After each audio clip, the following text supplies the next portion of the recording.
when you hear this sound? Where are you?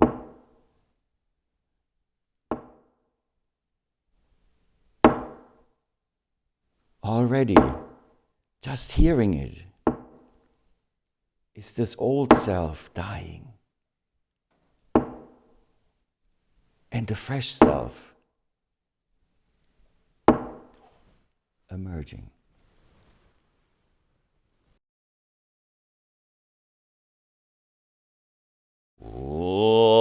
Om Katoshu Dai 84足合計表帳五所縁ちなみにそうと一家なるかこれ臨在芸のこと縁にわく合逆来を聞くいかなるかこれ運門芸いわく工事戦弱いかなるかこれ相当芸いわく書をはせて家に行ったらずいかなるかこれいぎょげいわく断皮心に横たういかなるかこれ方言げいわく純人般若 Entangling Vines Case 84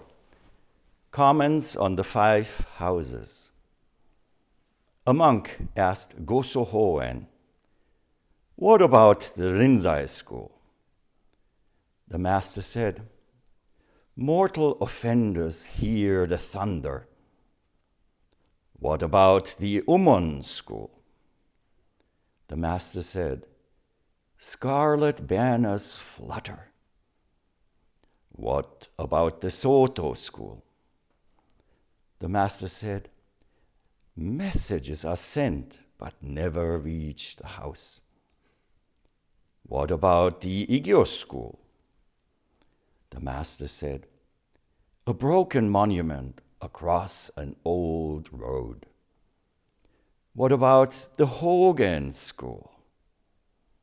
The master said, "A night watchman breaks the curfew."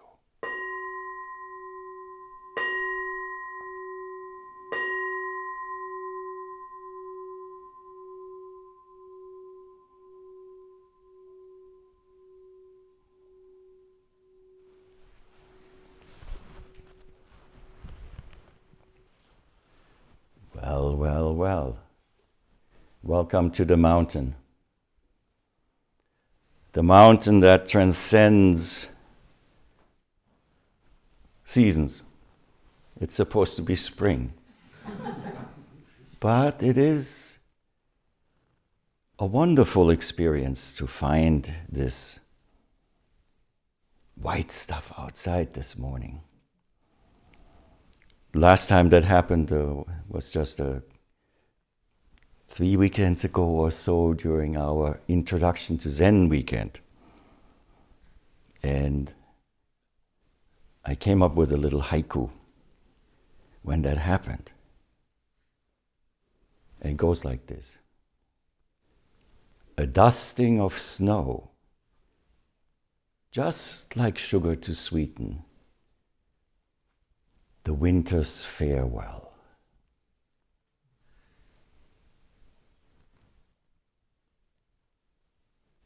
So, how sweet has it been for you in Sesshin so far? We have 2 Sesshins merging for a short time, and the noble silence of both Sesshins being interrupted by this foolish person sitting here in a brown robe. But let's try to make it into something that we can reconcile with the disturbance that is created. So welcome to our guests all the way over from Jodakuan, Chimon Sensei. And we are sorry to hear that Roshi Kennedy wasn't feeling well enough to come. Yes. And if you permit, we would add him to our Kanzeon chanting. Hi. Yeah? We'll do that tomorrow. Oh, so this is the first talk for this retreat here. We had yesterday the first full day, and to allow ourselves to get into the swing, into the flowing energy of this form which we observe here. I opted not to give a talk yesterday, but to spend the time in chanting in the afternoon, having banka, and banka is shorter than a talk, and so there is more sitting. And I hope everybody but your knees or backs appreciate that opportunity. But here we are. Time begins to become more and more vague.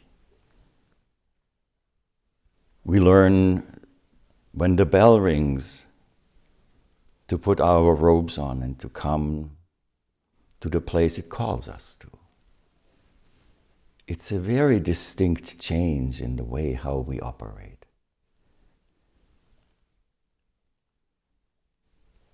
We lead and we follow at the same time. We don't have to think about when will the next meal happen. As we chanted, or as we just recited in English, food will come as long as you have a mouth. And so far, well, food has come. And everybody's wearing a robe. As long as you have shoulders, clothing will appear. And letting ourselves drop into this is a very, very rare thing to be able to do. And one word that is very important in that context is trust. Coming to the point that we trust the form, we trust the schedule, and we trust each other. That we can surrender and just go with that flow. And it has so many intangible benefits, besides not having to cook. And those benefits are that our thoughts do not have to dwell just on our own affairs. Do not engage in, as Kozen Daito says, miscellaneous affairs. There's no need to do this here. All we are here to do is to be just right here, right now, in whatever this schedule and this life gives us. We are developing presence. We are developing the ability to manifest in accordance with the unfolding of this activity of Dharma. That eternal truth, that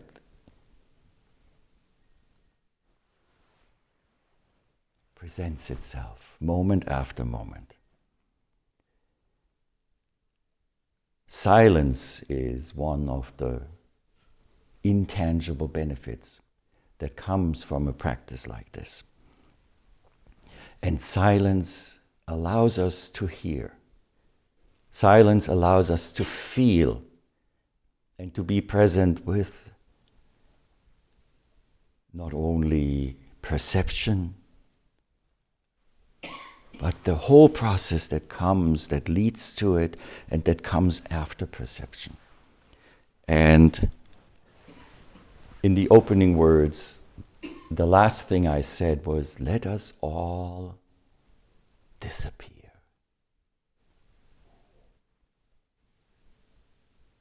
Let us all disappear. But I came here to find myself, and now I'm told I should disappear. I'm out of here. But hold on, the bell rings. I have to go to the center. This is the intangible benefit of the schedule. No question, okay, the bell rings, I go to the Zendo. And that question, that kind of difficulty we experience, suddenly, it's gone. Yes. We come here to find something, to look for something, or to work with something. And it is to learn about this activity of life, this activity of our consciousness and of heart, mind, however you want to call it. I call it the activity of Dharma, or we can call it the activity of nature, the activity, if you want to say the activity of God. That's fine too. An activity that just happens and in which we arise and we disappear. Sesshin is a place to allow that disappearance to happen in a safe place. When we go out in the world, it is important that we have some very clear sense of who we are and what we do. If you have to go and ask for a raise, and you disappear in front of the person who is supposed to grant you your raise, it might not be so successful. So having that really important function of a self that knows who it is and that has aspirations, that has a name, that functions in a specific way, not only doing a specific kind of activity, and that could be the activity of a single person, of a person in a partnership, of a father, of a mother, of a pregnant person, whatever it may be, having that. And most of our lives are spent on that portion of this spectrum that goes from complete absence to complete presence. So it's always growing, growing, growing, growing. And then we come here to help to examine that portion that goes to smaller, until we completely disappear. And it is something very natural. It's something very natural. We all do it perfectly. Do you have any idea when? Has anyone ever slept here? Really, really deeply? What happens? Lights out. Nobody to see anything, nothing to be seen. The only thing with that is that this is on the very, very end of that polarity of presence and complete disappearance. So what we study here is to engage and see clearly, how does this happen? That we get to this manifestation of what I call the absence of self-referential consciousness. There's no self in here. There's no other in here. There's no perception. It's all just completely gone. On the other hand, on the other polarity, where presence and where perception and all of that exists, there's also the possibility of having non-self-referential consciousness while being awake. This is one kind of samadhi, and this is one kind of samadhi. We all know that too, from maybe if our assignment is to chop wood, and in the chopping of the wood, we completely become one with the action, and there's no self-referential consciousness. It could be running, it could be playing an instrument, it could be painting, it could be just giving a big hug to one of our beloved persons. Self-referential consciousness. disappears. So that's what we do here. And silence helps us with that. Because silence lets us really see, hear, and feel when this expansive component of I am is manifest. That's one of the reasons why we try to be really as quiet as possible when we are here. It is almost like biases that we have that are based upon this I am self and that are unconditionally affirmed. If we know that sounds that are made willfully usually are sounds basically that this I am self says, "Are you still there?" Yes, I am still here. I can hear myself. Same thing when putting the bowls together. Instead of having an objective of putting the bowls together, which is an objective that is based upon the goal that this person has to put it together so we can go back to our room. Really. And then it makes a noise. But, well, noises happen. But the difference is that we learn to discern clearly where is it a noise or an expression of this. Hey, I'm here. Now, before I go to the coin, I just want to wrap this up by saying there's nothing wrong with it. This I am self is a natural occurrence in the same way that no self is a natural occurrence. The only difference, and what we have to learn and what we exercise here, investigate in this practice, in our zazen, in our actualization of the insights that we have, is that this self that is expansive and that says I am also has to be able to arise freshly from the moment, from every moment. And it does. It's just our conditioning that makes us think it does not.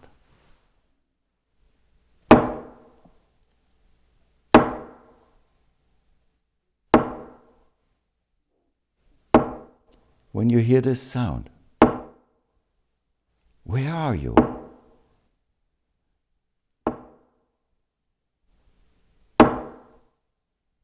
Already, just hearing it, is this old self dying? And the fresh self emerging.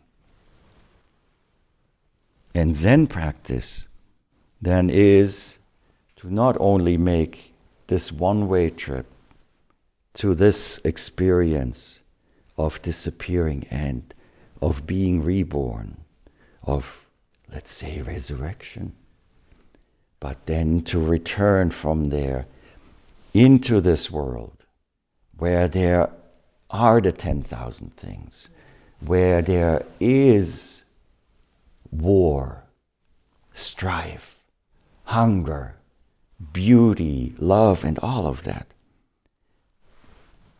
And to manifest it there, informed by that newly born, freshly arisen self. Tomorrow we are celebrating the birthday of the Buddha. He's standing there already, giving us some hint that he will appear tomorrow from his mother's armpit. Sounds very plausible. But that is the story of the practice, you know? Being reborn. Sometimes from armpits, sometimes from other orifices that are even worse. So, I have been speaking on the cases of the Shumon Kattoshu, the Entangling Vines collection, which is a collection of over 270 koans that is used in the Rinzai school. And this collection, and please forgive me for repeating myself, is a little different than the collections that we generally know, like the Mumonkan, the Gateless Barrier, or the Blue Cliff Record, the Hikigan Roku. And it is different by the fact that it doesn't contain any commentary. It is only the main cases that are in here. If you think of Mumonkan, you have the main case, you have Mumon's comments and Mumon's verse and things like that. Or in the Hikigan Roku, you have the pointer, you have the main case, and then you have a poem and further elaborations on it. Here it's just the main cases. And we have come to case 84. Comments on the 5 houses. The 5 houses, it's not speaking about a small settlement, but it's speaking about the 5 branches of Chan in the heyday of that tradition in China. And the person who appears here, his name is Goso Hoen. Goso Hoen lived from probably 1024 of the Common Era until 1104. He appears in 13 cases in this collection of the Shumon Kattoshu. He was born in Sichuan province, and his family name was Deng.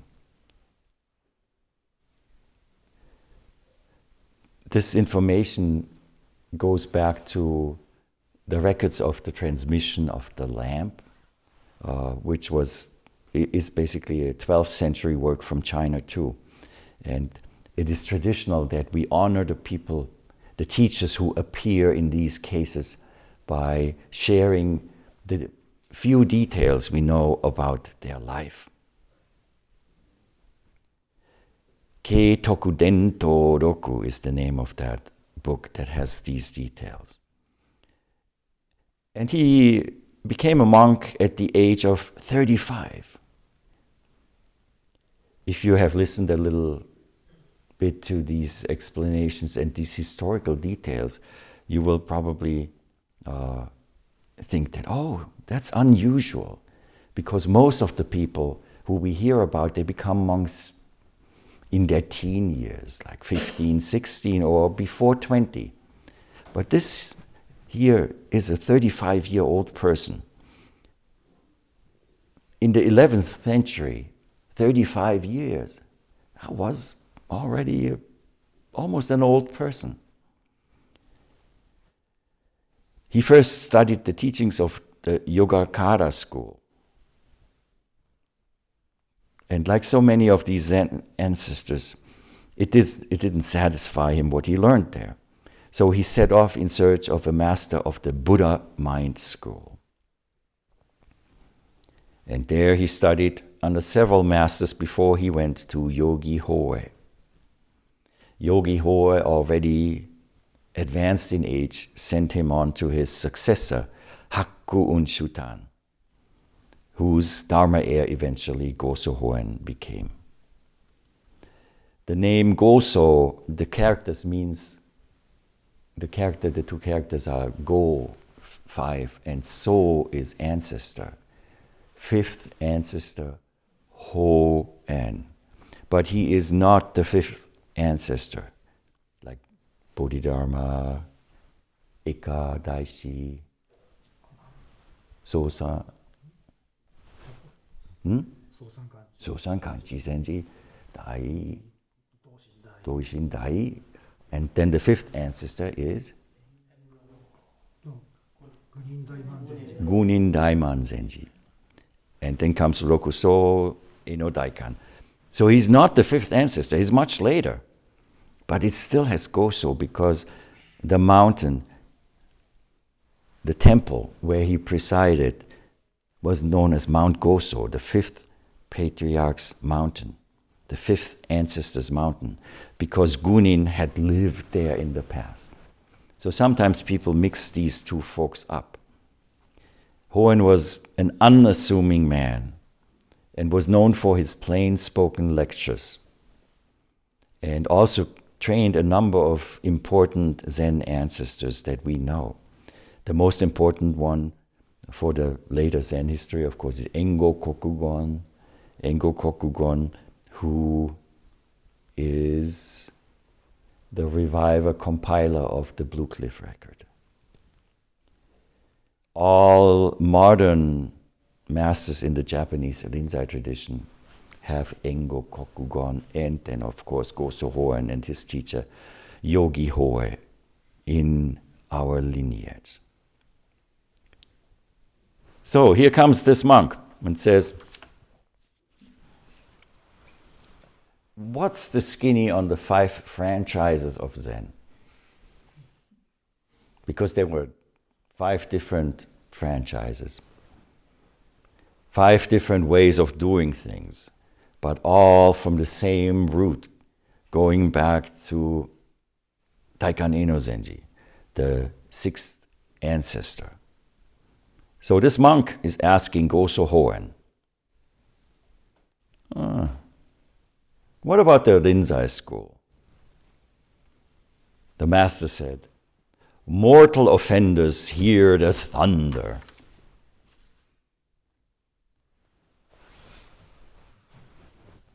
Welcome offenders. At least those of us who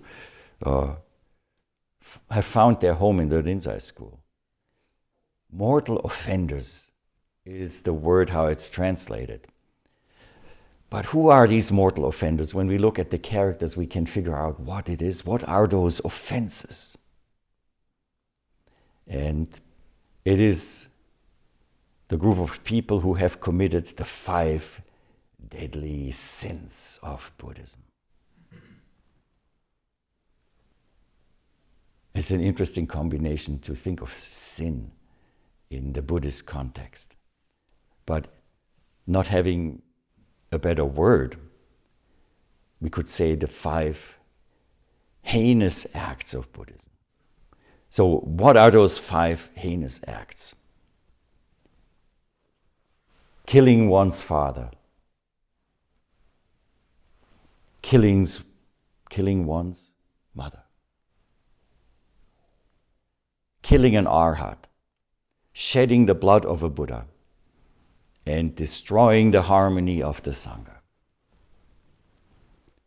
And in the early Buddhist teachings, such offenders were deemed to be irredeemable, incapable of ever attaining awakening. According to commentaries, they were said to be immediately struck by lightning and consigned immediately to Naraka. Naraka, what is that? Jigoku. Hell. The bottom of hell. And the bottom of hell is actually a hell that has, I spoke about that once, I remember. It's a cold hell, it's not a hot hell. It's an ice hell. And some terms are there like the blue lotus hell, where your skin freezes and it gets so cold and dry that the skin starts to just shed like leaves of a lotus flower. Well, watch out. So those are the mortal offenses.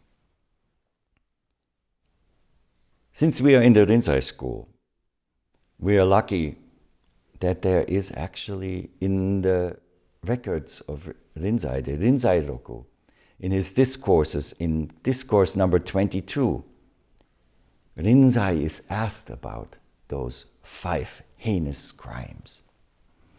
So let's hear what Rinzai has to say. Someone asked, what is the karma of the 5 heinous crimes?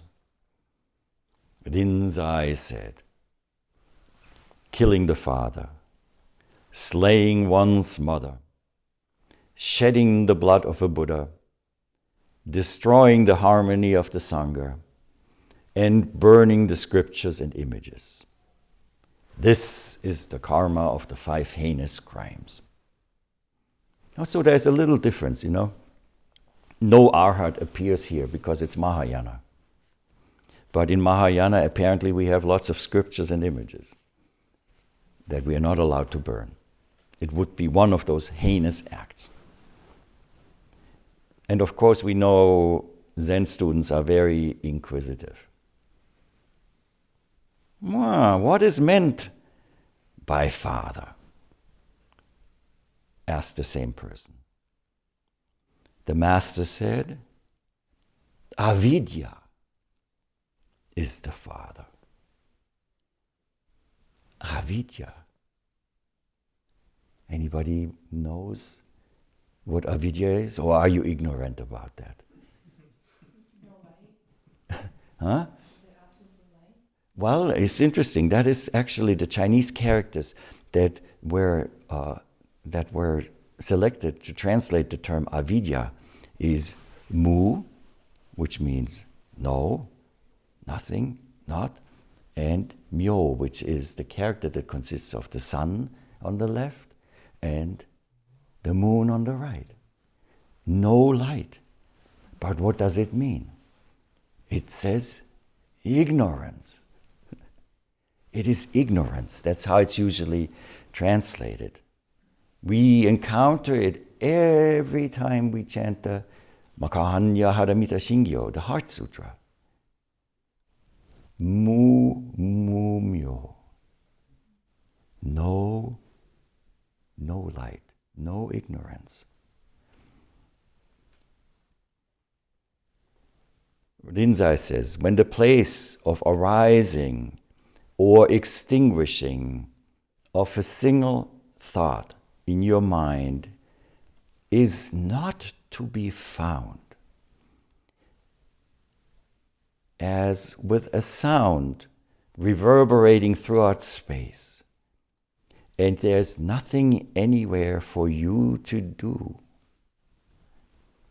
This is called killing the father.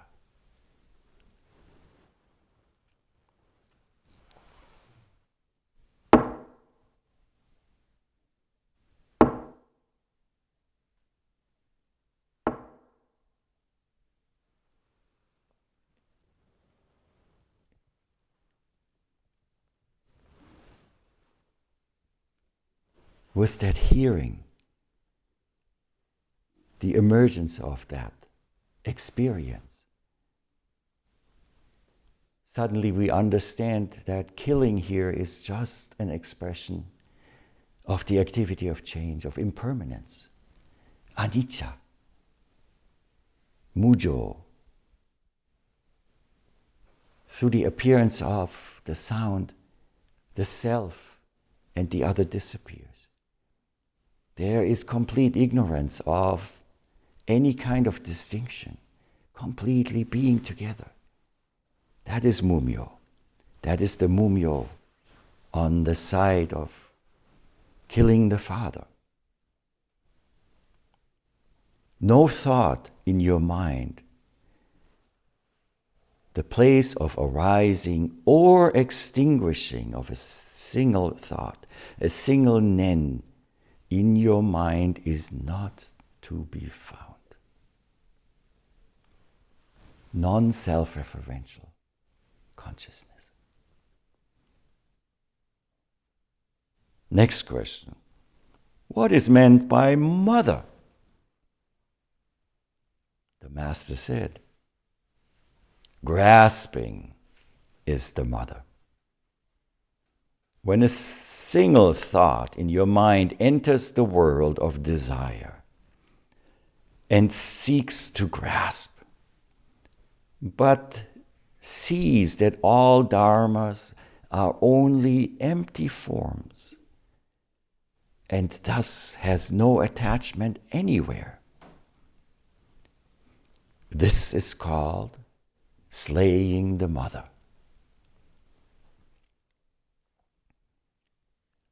We've heard that too somewhere, right? All dharmas are only empty forms.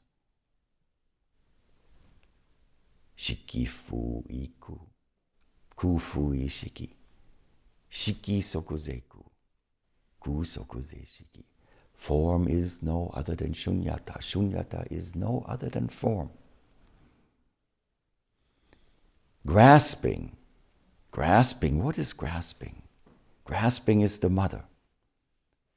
Mother of giving birth. When a single thought in your mind enters the world of desire and seeks to grasp,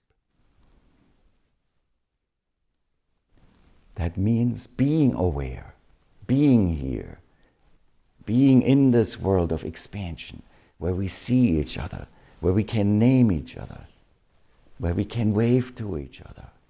And through a practice like this, to realize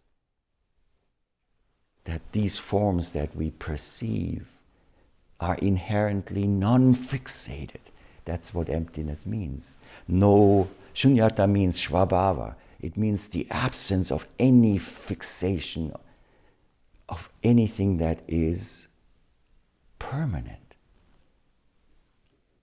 That is called slaying the mother. I spoke about the two polarities before, and the two directions of getting smaller, smaller, smaller. Getting smaller, smaller, smaller, smaller. Killing the father. Getting bigger, bigger, bigger, bigger. Informed by this experience of non-self-referential. Even with thought, being able to act in this world. This is called slaying the mother. Someone continued to ask, what is meant by shedding the blood of a Buddha? Rinzai said, when in the midst of the pure Dharma realm, you have not in your mind a single reasoning thought, and thus pitch blackness pervades everywhere. This is called shedding the blood of the Buddha. There are similar koans that speak exactly about this point. When you meet the Buddha, slay the Buddha. Colorful metaphor. When you have an idea of what Buddha is, let it go. Let it go. And that is spilling the blood of the Buddha.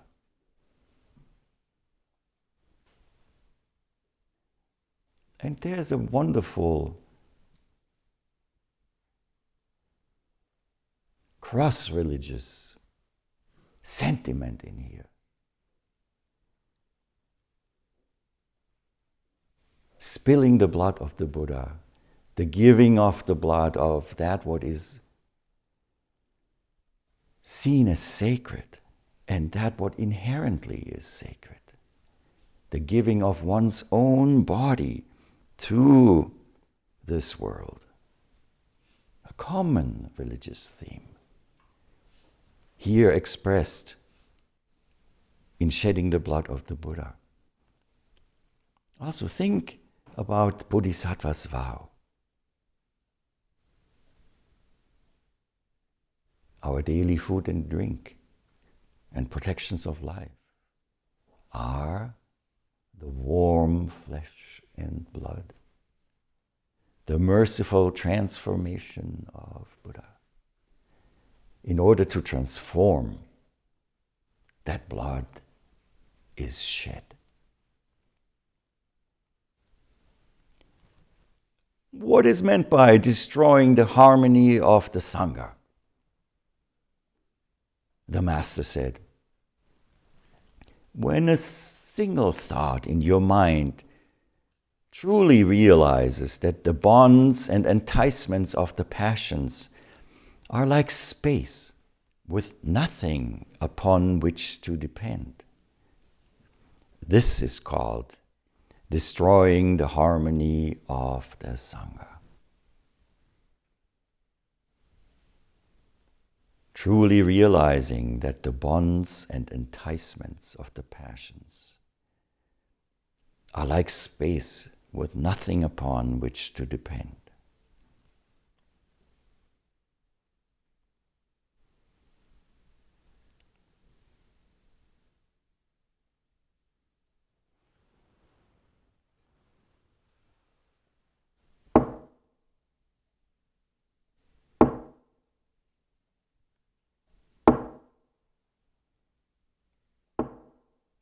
It's more than an enticement. We cannot unhear it. There is no closer bond, no greater enticement, but also no lasting bond.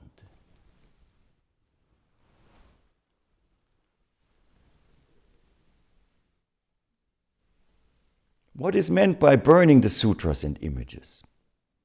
The Master said, when you see that casual relations are empty, that mind is empty, and that dharmas are shunyata, and thus your single thought is decisively cut off and transcendent, you have nothing to do.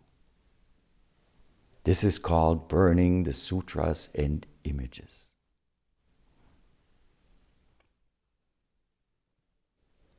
It is our duty as Zen students to burn those scriptures and images as any objective relation that we can think of. What this points to really decisively is the statue of the Buddha is a wonderful symbol, an aspiration to look at, an inspiration to live by.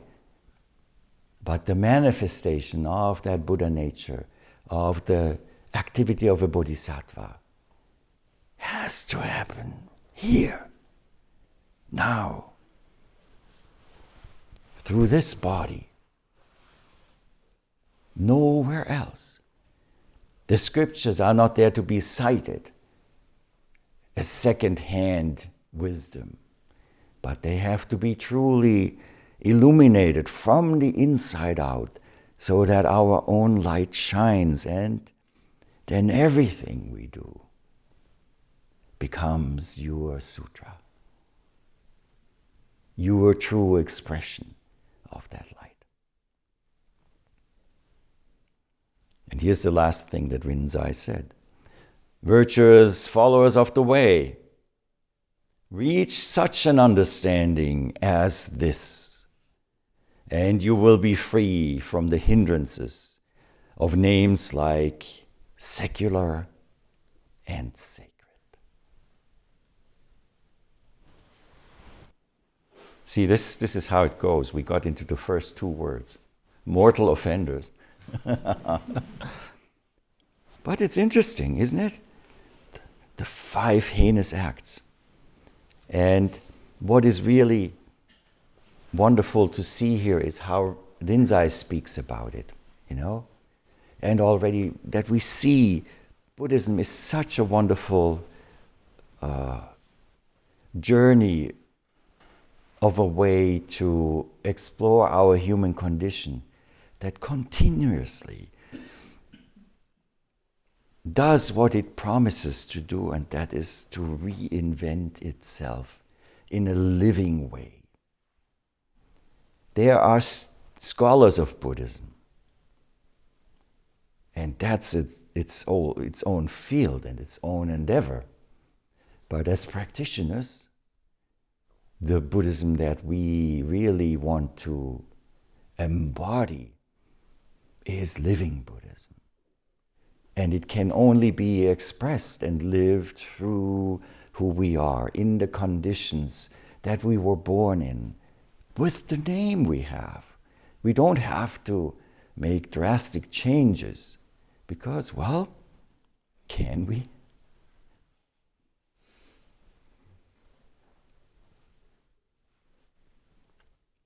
So these mortal offenders, it says here, and of course, Goso Hoen is in the lineage of Rinzai Gigen. So that's why he was first asked, what about your own school? Mortal offenders hear the thunder. Now we know what the mortal offenders are. They hear the thunder, but what is the lightning? Remember the mortal offenders, how they go to hell? They are struck by lightning. And in order to hear the thunder, you know what? You survive. You survive.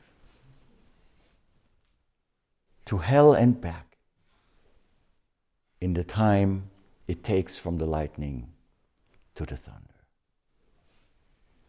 What a journey. What about the Ummon school? Well, the Ummon school, you probably know about Ummon Bunnen Zenji, who lived somewhere between 862 or 864 until 909. Ummon with his one-word answers, with the questions that he throws out to his students, but he doesn't give them a chance to answer them because he already has the answer and gives it. What about the Ummon school? Do you remember any of those one-word answers that Ummon gave?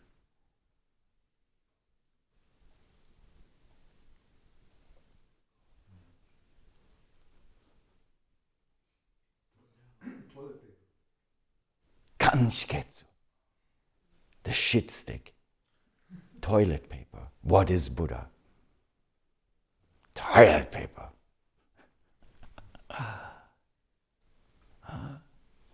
Well, eventually you will be lying down, and as you drift on into your sleep, all these one-word barriers will appear. This is what this practice does to you. But Ummon is very, very direct. Ummon is not brain at all. Ummon is guts. Guts. Right?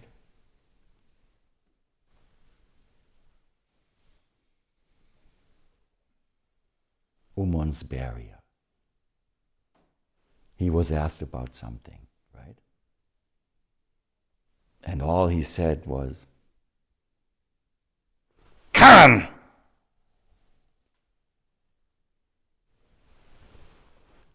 Stop. So what about his school? The master said, scarlet banners flutter. The teachings of the Ummon school are like red banners fluttering in the distance in a valley filled with fog, like cloud dragons glimpsed through that mist. The guts means gut feelings are not very specific. You know, gut feelings. You feel something? Come on, feel something. We know it, not first-hand, but first gut. But it's not very specific. It's like, I think it's a red flag. That's what he has to say about the Ummon school. The third of the houses. What about the Soto school? The Soto school going back to Tozan Ryokai, 807 to 869, brought to Japan in 1227 Common Era by Dogen Chigan Zenji. What about the Soto school, the silent illumination school, Shikantaza? And this is before Dogen even was born. The master said, messages are sent, but never reach the house. Now we have to be very careful here, because we don't want to fall into the trap of thinking that this is a judgment. This is not at all a judgment. It is an observation that holds true in that practice of shikantaza. Even though we use words and phrases, it is very clear to Soto practitioners and the ancestors in this Soto tradition that words and phrases point towards the truth. They are urgent messages that need to be sent to help us human beings. But after all, they never reach the home. The finger is only so long. It will not touch what it is pointing at. Plenty of room is left for the essential matter. And in this case, the essential matter is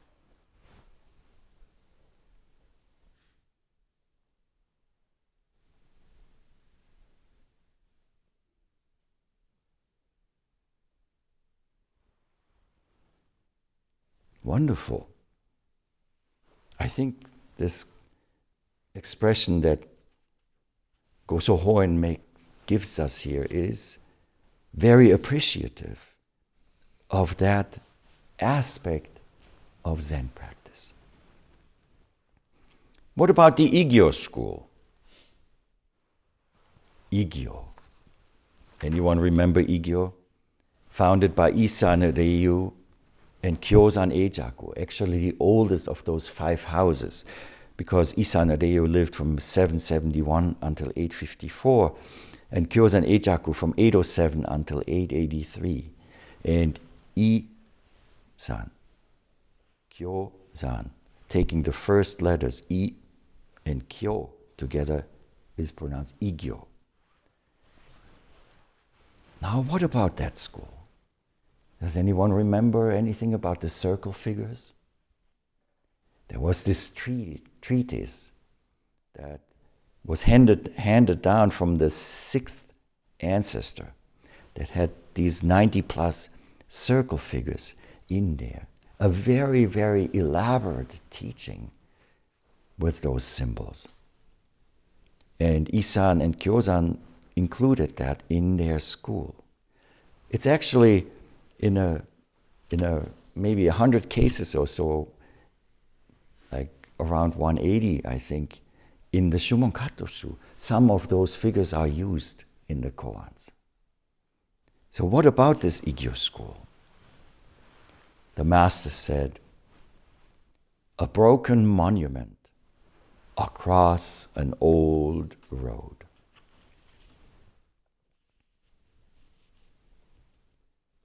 This old broken monument is lying across a very rarely traveled path. It's been lying there for so long. The inscription is weathered. The rain, the ice, the sunshine, the wind has eaten away on the monument. And the inscription is so faint that only the clear-eyed can read it. It must have been a very difficult school to be part of. A lot of studying, a lot of contextual knowledge. Even Mujaku Dochu, who is known as the most famous Zen, let's say, scholar, or the first Zen scholar that we have, 1653 until 1744, he makes a comment on the Igyo school and on this expression from Goso Hoen, saying, all are puzzled. Do we know, is there the Igyo school still in existence? No. Actually, the Igyo school, the Hogen school, and the Umon school later merged with the Rinzai school. We still have some of the pictures of these circle figures, but really nobody knows clearly what the transmission was. So that leaves one of the houses. The last house is the Hogen school. What about it? The master said, a night watchman breaks the curfew.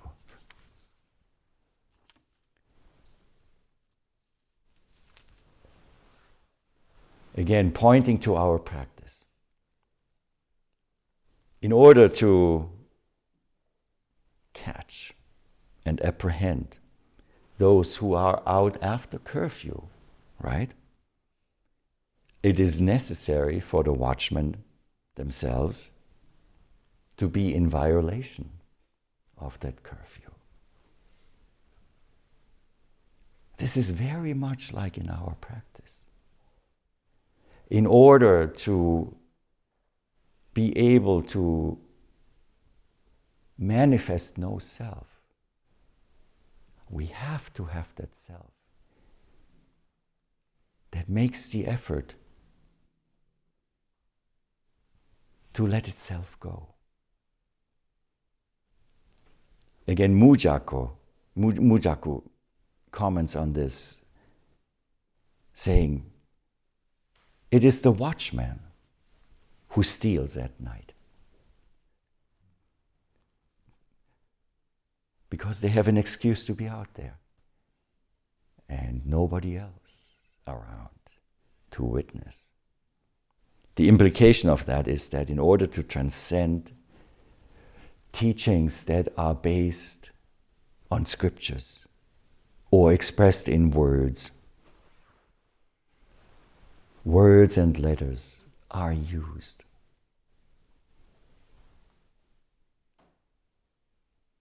So these are the 5 schools that Goso Hoen talks about. What does it mean for us? Is the next question. And it is a question that I can only answer for myself. And it's a question that you can only answer for yourself. What about all these distinctions in this practice? Yeah, I called it franchises.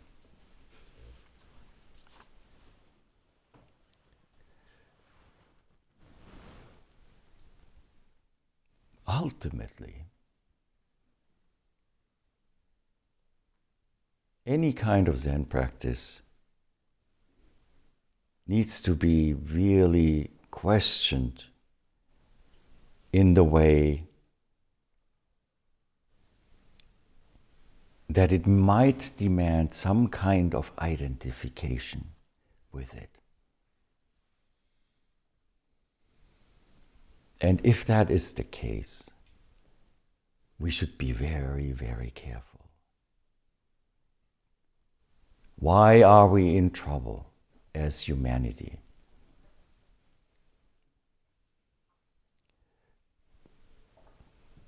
A long time ago, I think in 2004, I was for the first time participating at an event at the Cambridge Buddhist Association. And it was Vesak, where all 3 great things about the Buddha, being born, awakening, and dying, are celebrated on the same day. And at that time at the Cambridge Buddhist Association in Massachusetts, I was invited as one of the people there, and there were 3 or 4 venerables there before me from the various Theravada traditions, some Vietnamese, some Thai, and so on.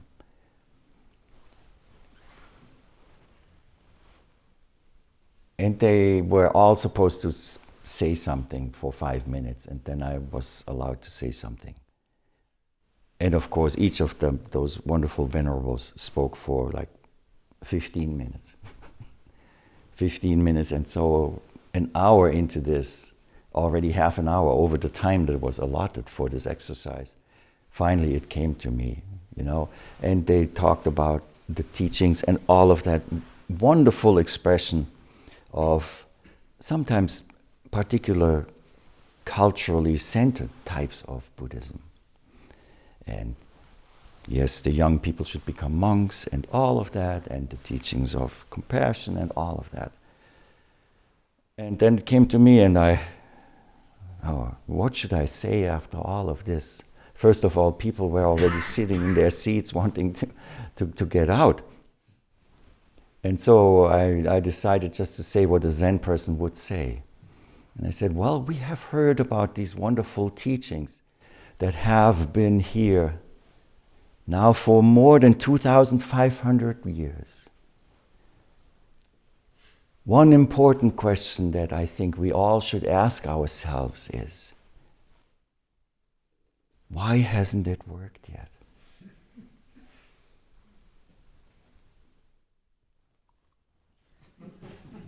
Mouths were opening. And, thank you, thank you, let's go to lunch now.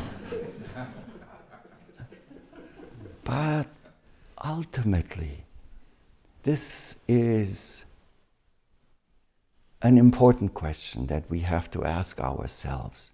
With all the teachings, with all the practices, what we do, are they ultimately helping us as human beings to grow more open, to become more not only accepting but fully embracing, to become less self-centered,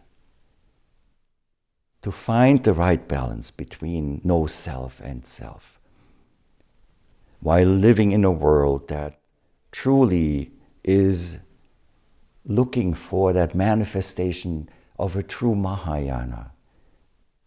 I've always asked myself if this here is just a thing, Zen practice, as it was in Japan where the monks go in the monastery and so on. No, that's not enough for me. It's not enough, not for me, but this is not enough for the world. This ought to be something that anyone, this is Mahayana. Mahayana should not leave out anything, anybody, anyway. Oh, you're not ordained. You will only get 85% of awakening. I would not want to be part of any of that. If there is universal and indivisible Buddha nature, we all have it. We all must be free to fully manifest it in the conditions where we find ourselves. In this society, in this time of strife, in this time of unspeakable violence and ignorance, yet not to continue to cut it in half and create different sets of mortal sins that creates a class of people who we leave out. Even Devadatta, the Buddhist antichrist, even Devadatta, who tried to kill the Buddha, who hired assassins to kill the Buddha, and assassins to kill the assassins, and assassins to kill the assassins that were supposed to kill the assassins, so it couldn't be traced back to him. Even that person will become a Buddha. And this is what this blood that flows through the veins of us ought to be. So let's be informed by history. Let's be inspired by what we human beings can create in terms of greater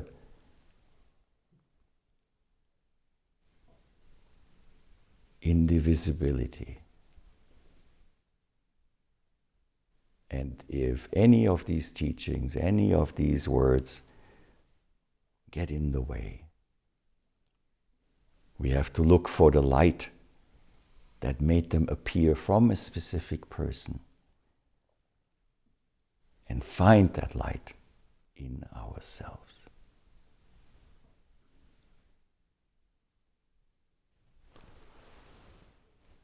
I have tortured you long enough with breaking the curfew, committing mortal sins, and